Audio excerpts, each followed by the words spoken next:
Hello and welcome. Today we're going to be learning how to play with what the game calls insignificant power. Like Uruguay is a single province, you have no fleet, no army, only 4 battalions, almost no buildings. If you check, you have only 3 rural buildings, 1 logging camp, and to make things work you can only attack Brazil because you are into the Brazil area, and you can't even attack Argentina right now, and you can declare interest. So the only way out now is to jump the economy, and we are going to see how to do that.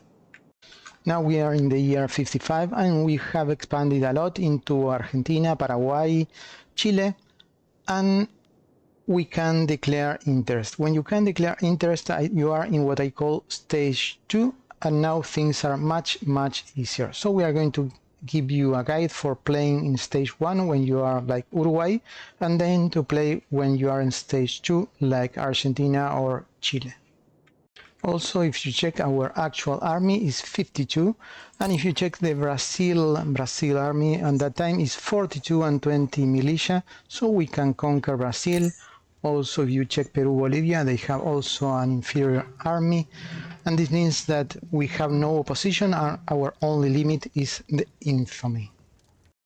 I strongly recommend that if you haven't played Uruguay, you play with Uruguay a bit, try a few solutions, and then come back and check my solutions and my way to develop the economy so you can compare the results. Take a look, we have a small surplus and we are producing 10 construction points. Let's unpause and wait for a little bit. We have finished the construction center, now we are gathering people. And what happened? We are only making 10% and extra construction points. The original 10 construction points were free, and now we are getting just one more, but we are paying for the 11. If you check here, we have temporary construction cost 2.7. So we are paying for the 11 materials that the 11 construction points use. So you are using just one extra point and you are paying for the 11. That will drop your income a lot and will force you to raise income, to raise taxes. It's a big problem. You're going to be doing magic to keep the balance afloat. So the idea here is to do as follow. Instead of building construction sectors, use those 10 free and lower taxes. Lower all taxes. First you're going to go down to level 2, remove all consumer taxes, and in a very short time you're going to be able to lower all the taxes to 1, and then move your mouse up here and take a look at what are the immediate necessity of the people, and you're going to be seeing that in this situation they require grain and liquor. So your idea is to make the products that the lower classes consume very cheap. And check this, now we are a little bit in the future, we got nationalism, so we could attack Argentina and we grab the first original province in the north. But what I want you to see is that we are still using the 10 construction points and we have the taxes at 0. We have no taxes, no consumer goods, and we are paying a lot to the military and sometimes to the construction people centers, and we have an army now of 20. So our economy can support 20 battalions, and we still have a surplus, and we have almost no taxes. How did I manage to do that? Well, as I told you, I built only the things that the people needed, so I provided cheap consumer goods for the people, and they went up into the social level and they start spending more money. So by lowering the taxes, you make your people richer and they pay more taxes, and you enter into a kind of virtuous spiral. So the most important tip in stage 1 is build no construction sector, so you have 10 free construction points, and use that extra money that you have to lower taxes. By lowering your taxes, you are making your people richer, and they are consuming more, and they are paying more taxes, and you're going to be growing much faster.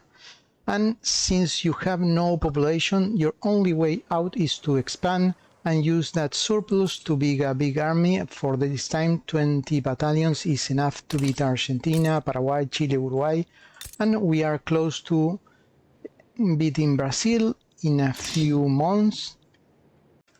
Okay, when you reach stage 2, that means that you can declare interest. You should declare interest in Brunei and conquer Brunei. You have a lot of very easy peaks, but you can start in Brunei. So you have some peaks here, another peak here, then go to Zululand and go inside. You're going to find plenty of gold inside here. Go to Madagascar, Somalia, Ethiopia, and you're going to be starting incorporating those provinces. That will take you 20 years, but in the meanwhile, you're going to be able now to build construction sectors.